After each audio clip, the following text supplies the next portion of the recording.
Aparentemente fue uno de los mayores logros de la historia, la desaparición de un barco entero. Para asombro de los espectadores, no solo era indetectable para el radar, sino invisible también ópticamente. Según la leyenda, el experimento fue un gran éxito, pero tuvo un intolerable coste en vidas humanas. Los hombres quedaron molecularmente enganchados al barco, unidos con el barco cuando se teletransportó. Estos se habían vuelto locos, se habían quemado o se habían vuelto invisibles.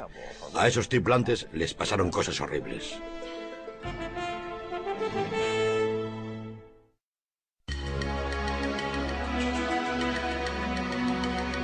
Los barcos de guerra oxidados no suelen aparecer en las páginas de Playboy.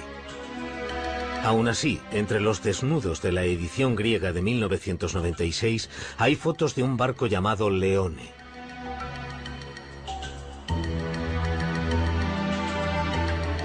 El artículo tampoco es el típico de Playboy.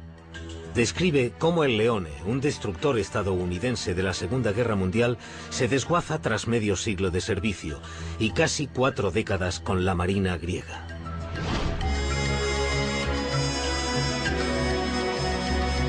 Pero es que este no es un buque de guerra normal. El buque que los griegos llaman Leone tiene un pasado legendario. Hace mucho tiempo se lo conocía como el USS Eldridge, en la época en la que supuestamente fue objeto de un audaz experimento de teletransporte e invisibilidad.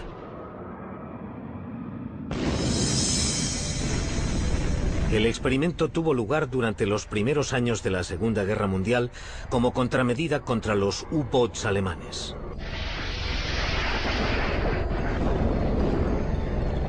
Los convoys aliados eran un salvavidas.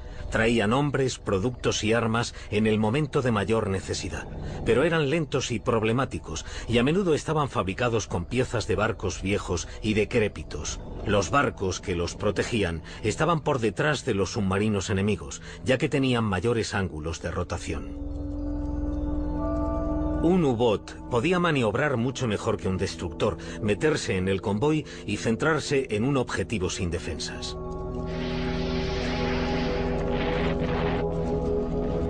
Solo en 1942 se torpedearon y se hundieron más de 1000 barcos aliados.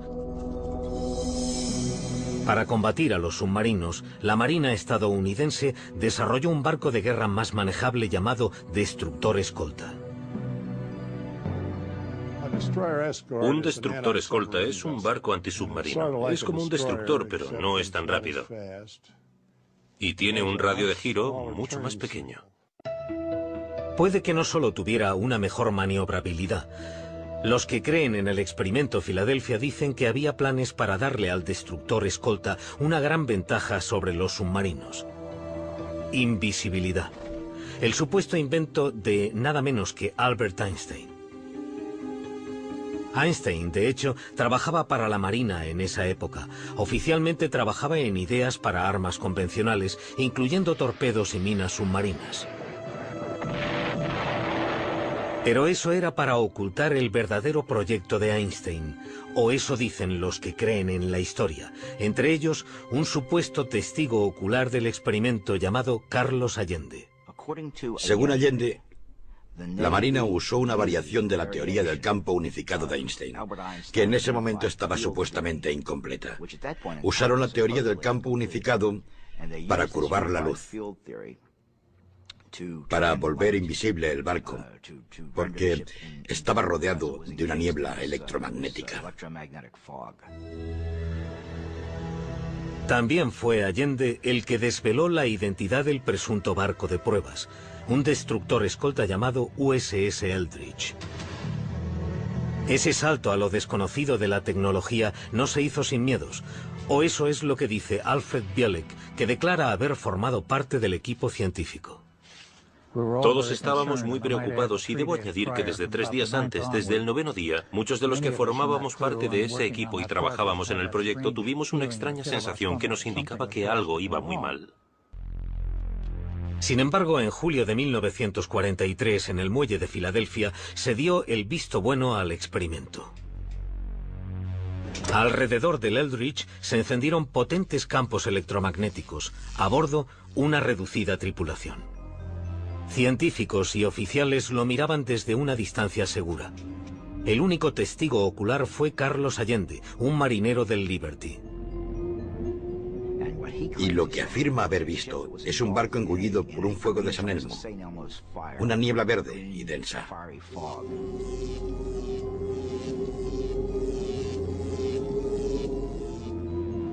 Mientras la niebla electromagnética se traga el Eldridge, se manifiestan extraños efectos ópticos.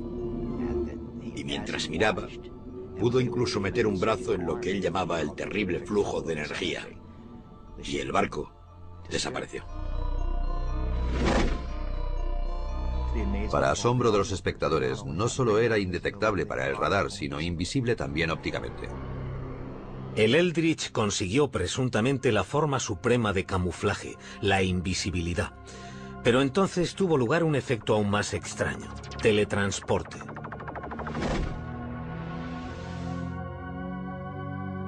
Los cronistas del experimento Filadelfia no se ponen de acuerdo sobre si esto sucedió ese primer día o en una prueba posterior. Pero en lo que sí están de acuerdo es en que mientras el Eldridge empezaba a reaparecer, hubo un repentino fogonazo. Entonces el barco desapareció otra vez y simultáneamente volvió a reaparecer en el muelle de Norfolk, Virginia, a 500 kilómetros de distancia. Tras unos minutos desapareció de Norfolk y reapareció en medio de otra niebla verde cargada de ozono en Filadelfia. Tras ese milagroso viaje, el USS Eldridge regresó ileso. Pero el caso de la tripulación fue totalmente distinto. Los hombres quedaron molecularmente enganchados al barco, unidos con el barco cuando se teletransportó. Los hombres se volvieron locos, se quemaron o quedaron invisibles. Fue espantoso. A esos tripulantes les pasaron cosas horribles. A continuación, los asombrosos hechos que han sido encubiertos. Nunca les dijeron la verdad a las familias. Les dijeron que se habían perdido en el mar como parte del contingente de guerra. Era una afirmación muy creíble.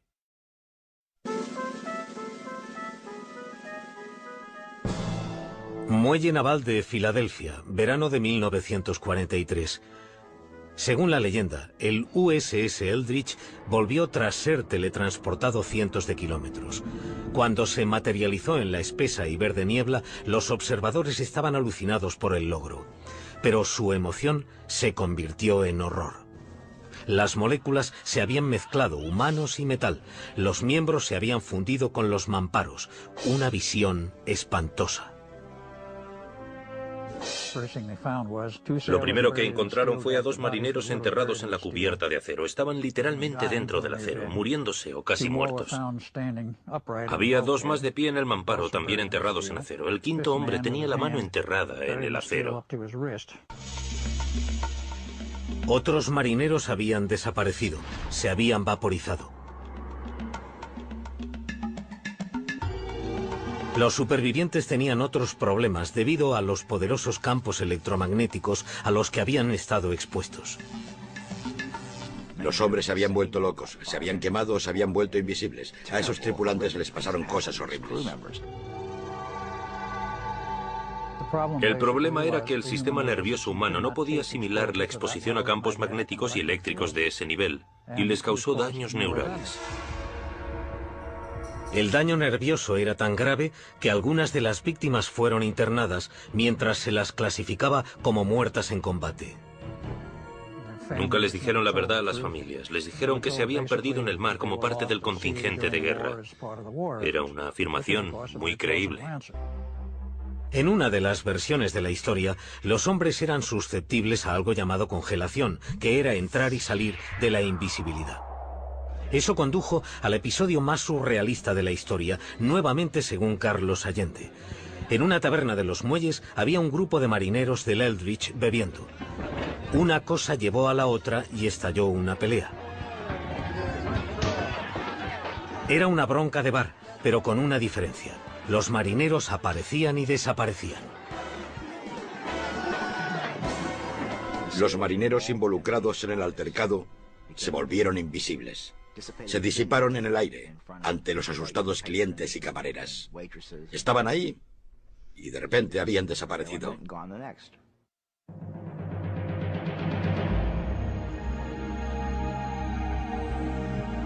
Enfrentados a estos extraños efectos y a la carnicería del Eldridge, se dice que la Marina desechó toda la operación. Se disolvió el equipo científico y se cancelaron los siguientes experimentos. Aparentemente, el diario de a bordo del Eldridge se alteró para mostrar que nunca había estado en el muelle de Filadelfia. Se obligó a los testigos a firmar juramentos de silencio draconianos. Y así terminó el experimento sobre invisibilidad y teletransporte de la Armada de la Segunda Guerra Mundial. El proyecto Rainbow, como se llamaba, se canceló, clasificado según algunos más allá del alto secreto. La leyenda dice que la Marina no había hundido el experimento lo suficiente. Una sombría figura se escaparía de sus elaboradas precauciones de seguridad para explicar la historia del experimento Filadelfia.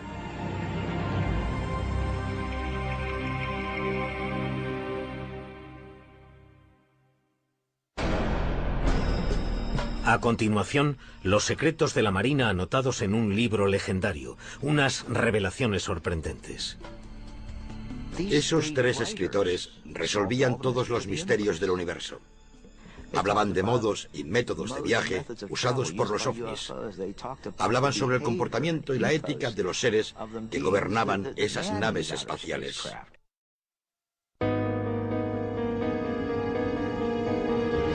Cómo se originó la historia del experimento Filadelfia es una leyenda por derecho propio y tiene que ver con ovnis, oficiales navales visionarios y la curiosa vida y la misteriosa muerte de Maurice K. Jessup.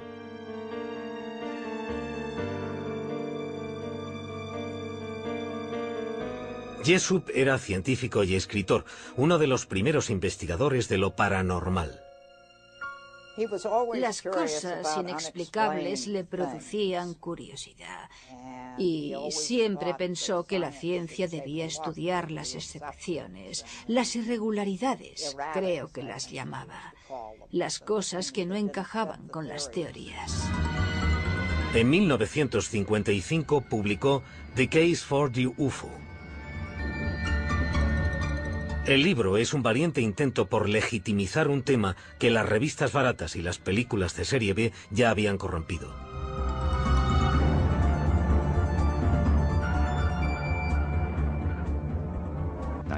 Hay que entender que la época en la que Jessup se interesó por los ovnis era posiblemente la peor época para tener algo que ver con los ovnis.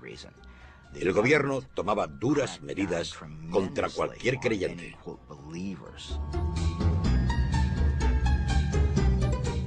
Este desprecio oficial ocultaba un interés real del gobierno. Había informes de pilotos militares acerca de objetos voladores que nadie podía explicar.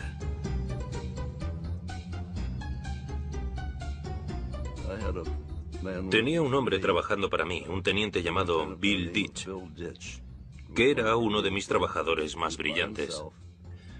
Estaba solo y miró a un lado y dijo que había algo volando en formación a su lado. Y estuvo allí durante 5 o 10 minutos y entonces, según él, se separó. Dijo que tenía forma de plato y que brillaba levemente. Los informes de ovnis de los pilotos de la Marina se enviaban al Proyecto Libro Azul, la investigación de las fuerzas aéreas, pero la Marina rara vez recibía alguna respuesta. Nunca nos dijeron absolutamente nada. Era una vía de una sola dirección. Para nosotros, era un hundimiento. Como las fuerzas aéreas les ponían trabas, algunos oficiales de la Marina iniciaron su propia investigación no oficial sobre los ovnis. Entre ellos estaba el teniente comandante George Hoover y el capitán Sidney Sherby de la Oficina de Investigación Naval. Un día de 1955, un objeto misterioso llegó al cuartel general de la oficina y despertó el interés de los oficiales. Venía en un simple sobre marrón y con un tríptico saludo. No tenía remitente. El sello era de Seminole, Texas, y por detrás, garabateado, decía Felices Pascuas. En el sobre había una copia de bolsillo de The Case for the UFO de Morris K. Jessup. Los márgenes estaban llenos de comentarios en tinta de 3 colores diferentes y aparentemente en 3 caligrafías diferentes. Si leías los comentarios garabateados en el libro, esa gente hablaba de que estaban en algún lugar de la superficie de la Tierra. Los alienígenas, si queréis llamarles así. Esos 3 escritores resolvían todos los misterios del universo. Hablaban de modos y métodos de viaje usados por los ovnis. Hablaban sobre el comportamiento y la ética de los seres que gobernaban esas naves espaciales. Los escritores también afirmaban conocer un proyecto ultrasecreto llevado a cabo durante la Segunda Guerra Mundial en el que había desaparecido un buque de guerra. Experimentos de campo de la Marina estadounidense. En octubre de 1943, según el libro, se producía la invisibilidad de un barco y su tripulación. Los resultados habían sido tan aterradores que por suerte habían detenido la investigación. Es la primera mención a lo que se conocería como el experimento Filadelfia, el nacimiento de una leyenda. Los oficiales de la Marina se sintieron intrigados por el libro. Llamaron a Morris Jessup al cuartel general de la oficina para ver si el autor podía arrojar alguna luz sobre su origen. Jessup reconoció la caligrafía del libro. Era extraño, pero había recibido cartas escritas con la misma inconfundible letra. Estaban firmadas por un hombre que se identificaba como antiguo marino mercante, Carlos Allende. El estilo de escritura de Carlos Allende proclamaba que estaba loco. Aún así, quizás el hombre solo exageraba algo que había visto o había oído. Desde entonces, la gente se ha mostrado perpleja ante el aparente interés militar de alto nivel en un libro sobre los ovnis. Morris K. Jessup quedó asombrado por el interés de la Marina. Se dice que empezó su propia investigación sobre el experimento Filadelfia. En 1959 presuntamente hizo un gran descubrimiento e iba a compartirlo con un colega llamado Dr. Manson Valentine. En abril de 1959, Morris Jessup llamó a su amigo, el Dr. Valentine, y le dijo: creo que he encontrado algo que tiene que ver con el experimento Filadelfia, que he estado investigando, y quiero mostrarte lo que he encontrado. Quedaron para cenar y hablar de su investigación al día siguiente. Sin embargo, al día siguiente, el 20 de abril de 1959, se descubrió el coche de Jessup en un parque de Coral Gables, Florida. El motor aún estaba en marcha. Había una manguera que iba desde el tubo de escape al interior del coche. Dentro estaba Morris K. Jessup, que todavía respiraba, aunque murió poco después envenenado por el monóxido de carbono. Aparentemente suicidio. ¿Lo era? Es muy interesante que en lugar de ir a casa del Dr. Valentine, eligiera ir a un parque y presuntamente suicidarse. Desde entonces, la naturaleza de la muerte de Jessup ha sido muy controvertida. Algunos creen que le asesinaron por lo que sabía sobre el experimento Filadelfia. Otros dicen que se quitó la vida debido a su reciente divorcio y al hostil recibimiento de sus libros. Sigue siendo un misterio incluso para su hija. Ella cree que tenía muchas cosas por las que vivir, pero admite sinceramente que lo contrario también podría haber sido cierto. Su mujer, Marjorie, me llamó para decirme que había muerto. Y mi reacción en ese momento fue decir, ¿cómo lo ha hecho? Así que para mí debía de estar deprimido en ese momento. Es curioso, hasta que me lo ha preguntado no había pensado en ello, desde hace mucho tiempo. Pero dijo que había muerto y yo pregunté, ¿cómo lo ha hecho? Sea como sea, la muerte de Morris Jessup añade misterio y credibilidad al experimento Filadelfia. Es una historia muy triste. Pero que hiciera eso ayudó a propagar y autentificar los rumores de que había algo, que esto tenía algo de cierto.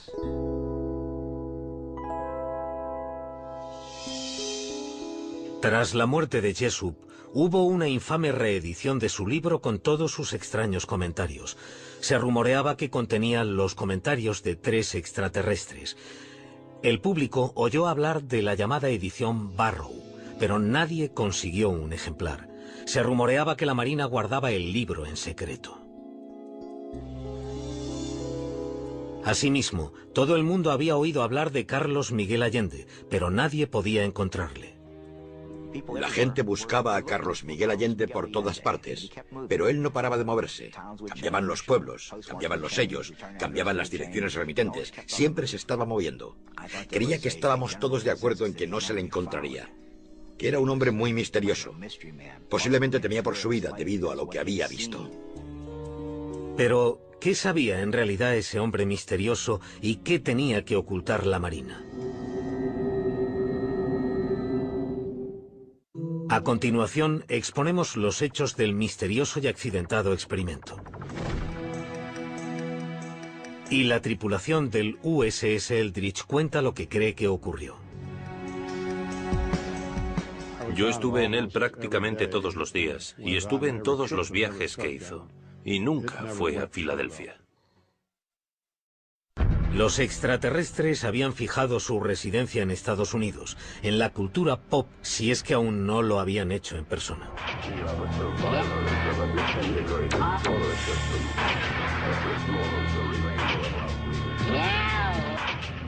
Los ovnis, Roswell, los ovnis de los 50, Expediente X, Alien, más Alien, hombres de negro, monstruos del lago Ness, juguetes, camisetas, figuras, libros, juegos. Todo esto forma parte de la historia paranormal de los últimos 40 años. Todo está en mi mazmorra. Bienvenidos a mi mundo. Como muchos otros jóvenes investigadores de ovnis en los años 60, a Robert Gorman le fascinaba el hombre misterioso del experimento Filadelfia, Carlos Miguel Allende. Pero a diferencia de otros cazadores de Allende, Gorman vive en New Kensington, Pensilvania, el mismo lugar desde el que Allende envió muchas de sus cartas. Pensé que si alguien podía encontrar a Allende sería yo, porque vivo en el mismo pueblo y no tengo que viajar mucho. Tendría que poder intentarlo, y a finales de los 60 lo intentaba con fuerza. Gorman y los demás tenían pocas cosas con las que trabajar. La única información sobre Allende era su número de identificación de marinero, que incluyó en sus primeras cartas. Aparecieron hombres que afirmaban ser Carlos Miguel Allende, pero eran impostores que no podían presentar documentos de la Marina. Durante los años 60, su fama clandestina creció. Se creía que la Marina tenía un interés secreto en un libro que les habían enviado anónimamente por correo unos seres desconocidos. Un artículo de la revista Saga de finales del 67 y 2 novelas de bolsillo del 68 supusieron el nacimiento del misterio Allende Jessup en la mente del tipo normal y corriente, de a pie. Alrededor de Carlos Allende creció una considerable industria casera. Todo el mundo parecía llenarse los bolsillos, excepto el propio Allende, que también respondía al nombre de Carl Allen. Carl Allen al final se enfadó y se amargó bastante porque todo el mundo hacía dinero con el experimento Filadelfia. Todos los editores publicaban y vendían libros. Todo el mundo publicaba en sus libros las cartas que él le había escrito a Morris Jessup. Todo el mundo parecía estar haciendo dinero con esa historia, menos la persona que se la había inventado, Carl Allen. Así que en el verano del 69, Carl M. Allen, con una copia de la edición Barrow en la mano, entró en el cuartel general de la Oficina de Investigación Naval y confesó que todo aquello era una broma de mal gusto. Dijo que eran las mentiras más delirantes que había escrito nunca. Su confesión fue el segundo gran golpe que recibió el movimiento OVNI en un año. A principios de 1969, las fuerzas aéreas dejaron oficialmente de suministrar fondos para las investigaciones de lo paranormal. Dijeron que los ovnis no existían. Cerraron filas con la Marina, que había abandonado su búsqueda no oficial de extraños objetos voladores. El estudio de los ovnis no solo perdió su legitimidad en el gobierno, sino también a su chico de bandera, el supuesto extraterrestre Carlos Allende. Pero de ningún modo significó el final de la leyenda del experimento Filadelfia. En 1975, el Triángulo de las Bermudas de Charles Berlitz se convirtió en una sensacional editorial. Entre los informes sobre barcos y aviones desaparecidos estaba la historia del experimento del barco invisible de la Segunda Guerra Mundial.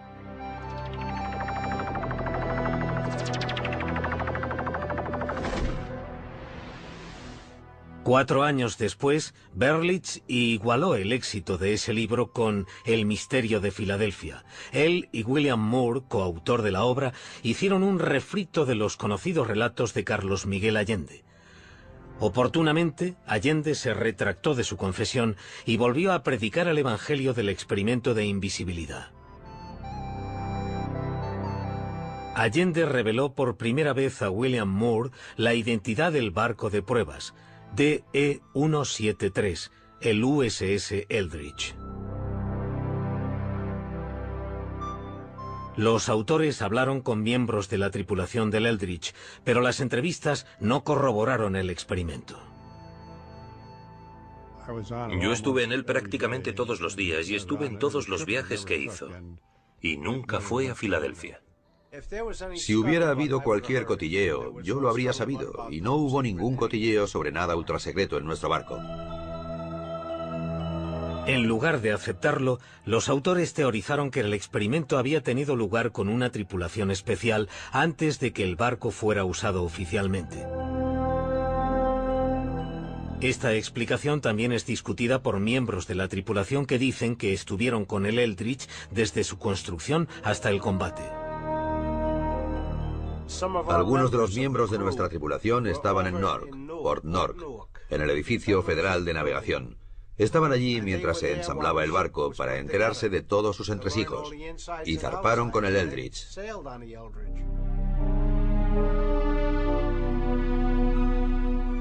Mientras los miembros de la tripulación ridiculizaban la idea del experimento Filadelfia, el público lo aceptaba con entusiasmo. El libro fue otro éxito. Mientras se reavivaba el interés sobre este asunto, el hombre que se ocultaba tras él fue finalmente desenmascarado. Sucedió gracias a una increíble coincidencia. Robert Gorman y Carlos Allende vivían en el mismo pueblo, New Kensington, Pensilvania. En 1979, Gorman hablaba con un vecino, un hombre llamado Allen, que de repente le reveló que era el padre de Carl Allen, alias Carlos Miguel Allende, y que tenía documentos para demostrarlo. Me dijo: Carl nos envía cosas continuamente. Deje que vaya a buscar algunos de sus papeles. Desapareció y volvió al cabo de un momento con una caja bastante grande, pesada, con 2 asas. Y me dijo: tome, puede usar todo lo que hay aquí dentro. Sírvase usted mismo. Mire, aunque me sentía bastante escéptico. No sé por qué me sentía escéptico. Y la abrí y había un fajo de papeles de marinería. Y miré una esquina y vi esos hermosos números: 7416175. El mismo número que había enviado en la postdata de una carta a Jesús. Y supe que tenía el material auténtico, que no era un impostor. Fue un momento increíble. Sabía que tenía el material auténtico.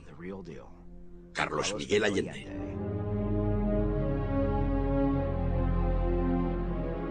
El material auténtico resultó ser bastante diferente a la leyenda del señor Allende. Su verdadero nombre era Carl Meredith Allen y había nacido en esta casa de Springdale, Pensilvania, en 1925. Lo primero que me viene a la mente sobre Carl Allen, mi hermano mayor, es que era muy inteligente, pero no muy listo, no sé si me entienden. Tras una prueba de inteligencia, tuvo el segundo coeficiente intelectual más alto del condado, pero suspendió en el colegio. Aunque era un mal estudiante, era un lector voraz, con la excéntrica costumbre de anotar casi todo lo que leía. Tachaba lo que el autor había escrito y ponía su propia anécdota en el margen. Y creo que lo hacía porque no había aprendido a escribir. Así que se limitaba a cortar y pegar lo que otra persona había escrito. Se compraba un libro, lo llenaba de comentarios y lo enviaba por correo a alguien que pensaba que podría estar interesado en lo que él había escrito. Que garabateara The Case for the UFO y lo enviase al cuartel general de la Marina es típico de Allen. Pero fue un tiro a ciegas que dio en la diana, desencadenando una impresionante reacción en cadena. La Marina llamó a Jessup por casualidad. Jessup conservaba las cartas. Los dos hombres, fuera de servicio o no, decidieron reproducir el libro, lo que generó el rumor de que el libro con las anotaciones circulaba entre las personas más poderosas. Y después, Jessup se suicidó. Robert Gorman concluyó que el experimento Filadelfia no era nada más que un fantasma. En 1980 publicó un artículo en la revista Fate titulado Alias Carlos Allende, en el que revelaba que el nombre era Allen, no Alien. Descubrió lo que cuesta matar una leyenda. Envié preguntas a diferentes e importantes personalidades relacionadas con los ovnis, gente que dirigía revistas, y lo que recibía era más que una simple evasiva. Casi me ponían en la lista negra. Todo iba bien cuando escribí artículos a favor de los ovnis y sobre los hombres de negro y los misterios del universo, pero no querían saber nada de Carlos Allende. El propio Allende contestó con amenazas de muerte. En el reverso de un sobre que envió a su padre, incluso mencionaba que el único motivo por el que no había matado a Gorman era porque aún no lo había atrapado. De hecho, ambos hombres acabaron por conocerse personalmente, pero en persona Allen era cualquier cosa menos intimidante. Probablemente el anticlímax de mi vida haya sido conocer al Carlos Allende de carne y hueso, porque no supuso nada mágico para mí. No me interesaba, no me intrigaba el destructor desaparecido, no me intrigaba saber si era un extraterrestre, porque sabía la verdad. ¿Fue el descrédito de Allen como testigo presencial el final del experimento Filadelfia o realmente ocurrió algo en 1943?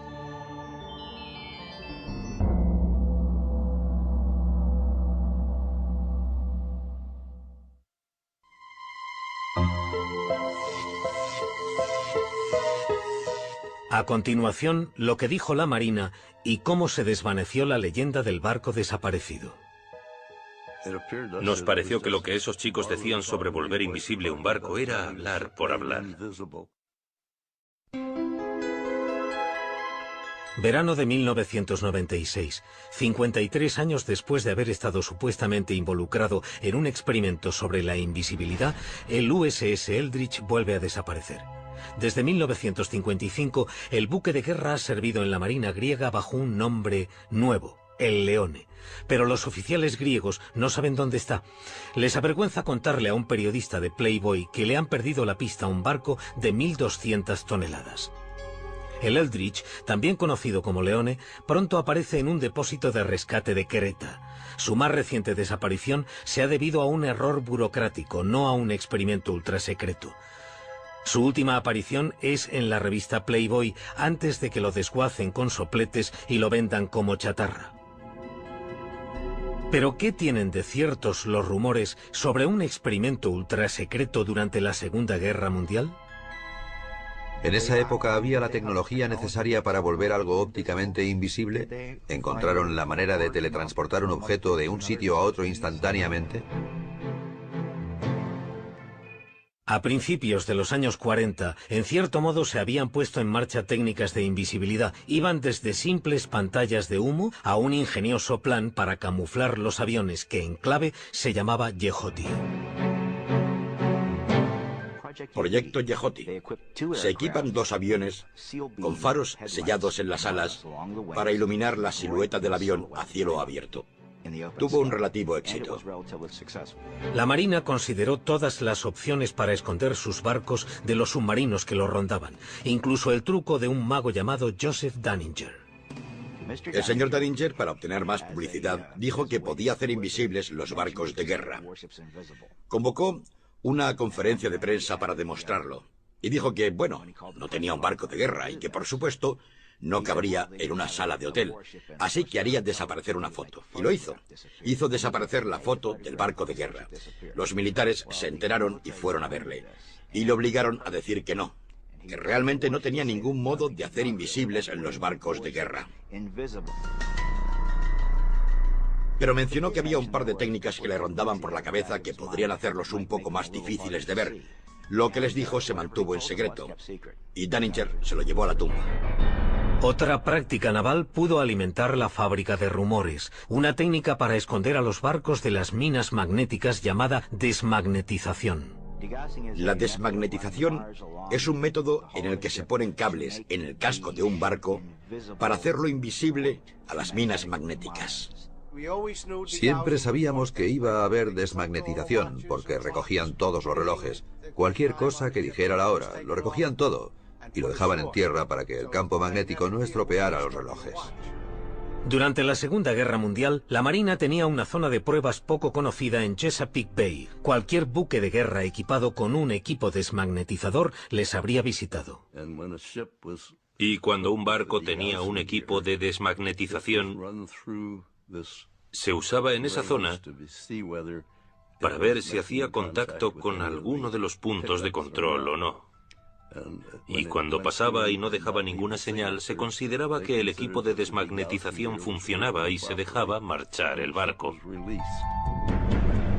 La Marina sostiene que la fuente original de la leyenda del barco desaparecido fue una exageración del proceso de desmagnetización. Nos pareció que lo que esos chicos decían sobre volver invisible un barco era hablar por hablar. Y la invisibilidad de la que hablaban era la invisibilidad magnética para la desmagnetización. En cuanto a los rumores de teletransporte, algunos trabajos modernos en ese campo nos dan un poco de perspectiva. Por ejemplo, en Caltech, en Pasadena, sobre una mesa que flota sobre un cojín de aire. Disparando un rayo láser a través de un laberinto de espejos, los científicos producen un efecto llamado teletransporte cuántico. Es la realización en miniatura de algo sacado de Star Trek. Es algo tan fantástico en este momento, científicamente hablando, que está casi en el campo de la ciencia ficción. Sin embargo, los científicos solo han conseguido teletransportar partículas subatómicas llamadas fotones. Lo que no prevén es la manera de teletransportar cualquier objeto sólido, y mucho menos un buque de guerra de 1.200 toneladas. Si cojo un estado arbitrario de 300 partículas cuánticas, solo para escribir qué es ese estado, necesito más información que partículas hay en el universo. La idea de teletransportar un sistema material de cualquier medida está muy lejos de las capacidades técnicas de cualquier futuro previsible. Hay un pequeño pero intrigante punto de contacto entre el teletransporte y la historia del experimento Filadelfia. Se dice que fue Albert Einstein el que ideó el experimento, y el teletransporte cuántico utiliza un principio que Einstein llamaba acción a distancia, que es una misteriosa interrelación entre objetos distantes. Él fue el primero en señalar la existencia de ese recurso en un artículo de 1935. En un contexto totalmente diferente, no para usarlo como teletransporte. En realidad lo había sugerido como contraejemplo de la teoría de la mecánica cuántica. Aunque él no lo pretendiera, la teoría de Einstein se convirtió en una de las inspiraciones del teletransporte cuántico. Los hechos demostrables que hay en el experimento Filadelfia son muy pocos. Y aún hay algunas preguntas sin respuesta. ¿Por qué la Oficina de Investigación Naval se interesó por un libro sobre ovnis que contenía la historia de un barco de la Marina desaparecido? ¿Y por qué se suicidó el autor de ese libro en el momento en que iba a revelar todo lo que sabía? La historia del experimento Filadelfia ha sobrevivido al descrédito de su creador, Carl M. Allen.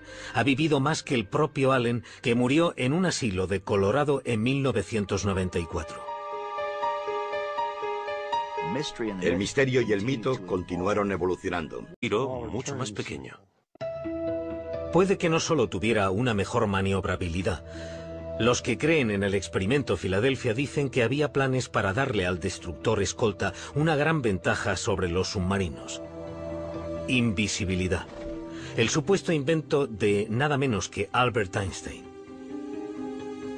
Einstein, de hecho, trabajaba para la Marina en esa época. Oficialmente trabajaba en ideas para armas convencionales, incluyendo torpedos y minas submarinas. Pero eso era para ocultar el verdadero proyecto de Einstein, o eso dicen los que creen en la historia, entre ellos un supuesto testigo ocular del experimento llamado Carlos Allende. Según Allende, la Marina usó una variación de la teoría del campo unificado de Einstein, que en ese momento estaba supuestamente incompleta. Usaron la teoría del campo unificado para curvar la luz, para volver invisible el barco, porque estaba rodeado de una niebla electromagnética. También fue Allende el que desveló la identidad del presunto barco de pruebas, un destructor escolta llamado USS Eldridge. Ese salto a lo desconocido de la tecnología no se hizo sin miedos, o eso es lo que dice Alfred Bielek, que declara haber formado parte del equipo científico. Todos estábamos muy preocupados y debo añadir que desde 3 días antes, desde el normal, el buque que los griegos llaman Leone tiene un pasado legendario. Hace mucho tiempo se lo conocía como el USS Eldridge, en la época en la que supuestamente fue objeto de un audaz experimento de teletransporte e invisibilidad.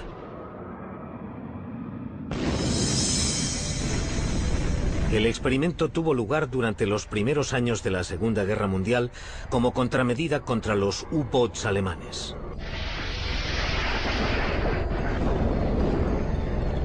Los convoys aliados eran un salvavidas. Traían hombres, productos y armas en el momento de mayor necesidad. Pero eran lentos y problemáticos, y a menudo estaban fabricados con piezas de barcos viejos y decrépitos. Los barcos que los protegían estaban por detrás de los submarinos enemigos, ya que tenían mayores ángulos de rotación. Un U-boat podía maniobrar mucho mejor que un destructor, meterse en el convoy y centrarse en un objetivo sin defensas.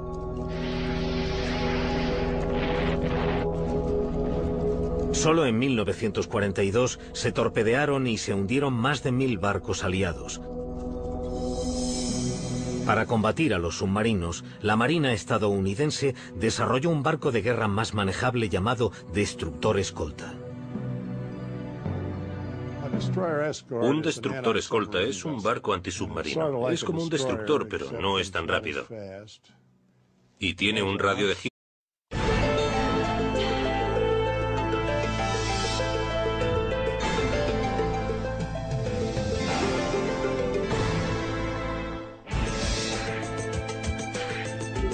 Aparentemente fue uno de los mayores logros de la historia, la desaparición de un barco entero. Para asombro de los espectadores, no solo era indetectable para el radar, sino invisible también ópticamente. Según la leyenda, el experimento fue un gran éxito, pero tuvo un intolerable coste en vidas humanas. Los hombres quedaron molecularmente enganchados al barco, unidos con el barco cuando se teletransportó. Estos se habían vuelto locos, se habían quemado o se habían vuelto invisibles. A esos tripulantes les pasaron cosas horribles.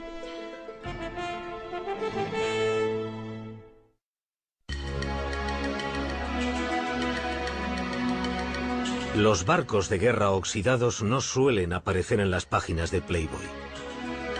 Aún así, entre los desnudos de la edición griega de 1996 hay fotos de un barco llamado Leone.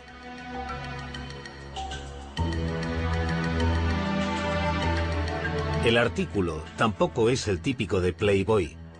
Describe cómo el Leone, un destructor estadounidense de la Segunda Guerra Mundial, se desguaza tras medio siglo de servicio y casi 4 décadas con la Marina griega.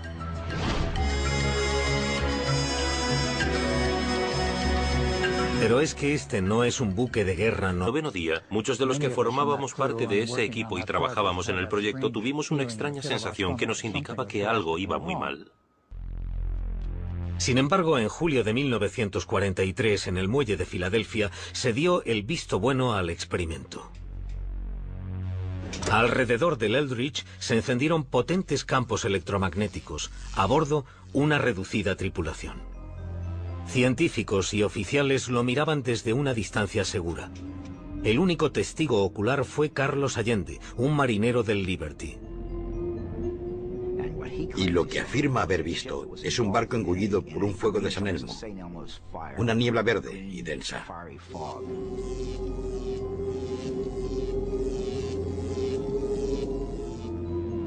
Mientras la niebla electromagnética se traga el Eldridge, se manifiestan extraños efectos ópticos.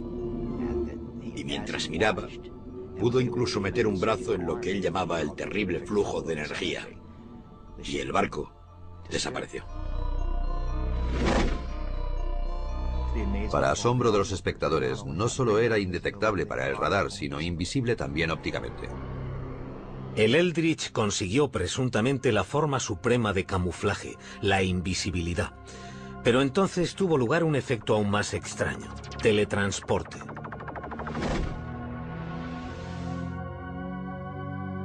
Los cronistas del experimento Filadelfia no se ponen de acuerdo sobre si esto sucedió ese primer día o en una prueba posterior. Pero en lo que sí están de acuerdo es en que mientras el Eldridge empezaba a reaparecer, hubo un repentino fogonazo. Entonces el barco desapareció otra vez y simultáneamente volvió a reaparecer en el muelle de Norfolk, Virginia, a 500 kilómetros de distancia. Tras unos minutos desapareció de Norfolk y reapareció en medio de otra niebla verde cargada de ozono en Filadelfia. Tras ese milagroso viaje, el USS Eldridge regresó ileso. Pero el caso de la tripulación fue totalmente distinto. Los hombres quedaron molecularmente enganchados al barco, unidos con el barco cuando se teletransportó. Los hombres se volvieron locos, se quemaron o quedaron invisibles. Fue espantoso. A esos tripulantes les pasaron cosas horribles. A continuación, los asombrosos hechos que han sido encubiertos. Nunca les dijeron la verdad a las familias. Les dijeron que se habían perdido en el mar como parte del contingente de guerra. Era una afirmación muy creíble.